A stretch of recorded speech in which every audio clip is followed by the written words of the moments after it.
നിസ്സംഗത മനോഭാവം ഇന്ന് ഏറി വരുന്നുണ്ട്.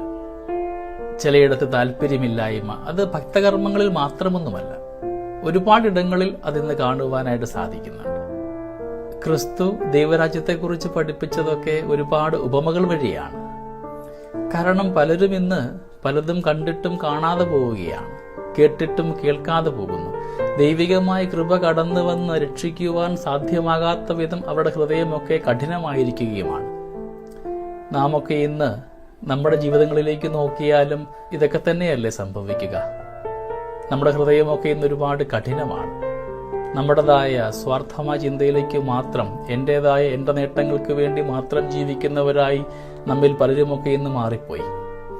പണ്ടുണ്ടായിരുന്ന ആത്മീയതയുടെ പവിത്രതയും സ്നേഹബന്ധങ്ങളും വിശുദ്ധിയും ഒക്കെ ഇന്ന് എവിടെയോ നഷ്ടമാവുകയാണ്. വചനം ഇന്ന് ഓർമ്മിപ്പിക്കുന്നുണ്ട്, ദൈവരാജ്യത്തിന്റെ വരങ്ങളൊക്കെ നിങ്ങൾക്ക് സ്വന്തമാണ്. ഒരുപാട് പേർക്ക് ലഭിക്കാത്തത് നമുക്കിന്ന് കിട്ടുമ്പോൾ അവ നന്മയിൽ സ്വീകരിക്കുവാനുള്ള മനോഭാവം കൂടെ സൃഷ്ടിക്കാം. സ്നേഹമുള്ളവരെ, ജീവിതയിടങ്ങളിലൊക്കെ നന്മയുടെ ഭാഗമാകുവാൻ ഹൃദയമൊക്കെ ഒന്ന് മൃദുലപ്പെടുത്തി അവിടെ ക്രിസ്തുഭാവങ്ങൾ കൊണ്ട് നിറയ്ക്കുവാനായിട്ട് നമുക്ക് പരിശ്രമിക്കാം. ഒരുപാടിടങ്ങളിൽ നമ്മുടെ സാന്നിധ്യം ഇന്ന് ആവശ്യമുണ്ട്. നമ്മുടെ ദൈവാലയ കർമ്മങ്ങൾക്ക്, ചുറ്റുവട്ടങ്ങളുടെ ആവശ്യങ്ങൾക്ക്, സുഹൃത്ത് ബന്ധങ്ങൾക്കൊക്കെ നമ്മുടെ സാന്നിധ്യം ആവശ്യമാകുന്ന ഇടങ്ങളിലൊക്കെ അവയെ പൂർണ്ണതയിൽ കൊടുക്കുവാനായിട്ട് നമുക്ക് തീരുമാനമെടുക്കാം.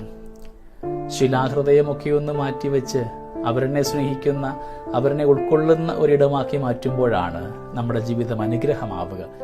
നമുക്ക് പരിശ്രമിക്കാം, നമുക്ക് പ്രാർത്ഥിക്കാം. ഈശോയുടെ തിരുഹൃദയം പോലെ എൻ്റെ ഹൃദയവും മൃദുലമാക്കി മാറ്റണമേ എന്ന്. അവിടെ കൂടിയിരിക്കുന്ന അശുദ്ധ വികാരങ്ങളെയും ചിന്താഗതികളെയും സ്വാർത്ഥമുഖങ്ങളെയും ഒക്കെ ഉപേക്ഷിച്ചുകൊണ്ട് നിർമ്മലതയുടെ ജീവിതമാകുവാൻ നമ്മളെ ഓരോരുത്തരെയും യോഗ്യരാക്കണമേ എന്ന് നമുക്കിന്ന് പ്രാർത്ഥിക്കാം. ദൈവം നമ്മളെല്ലാവരെയും സമൃദ്ധമായി അനുഗ്രഹിക്കട്ടെ.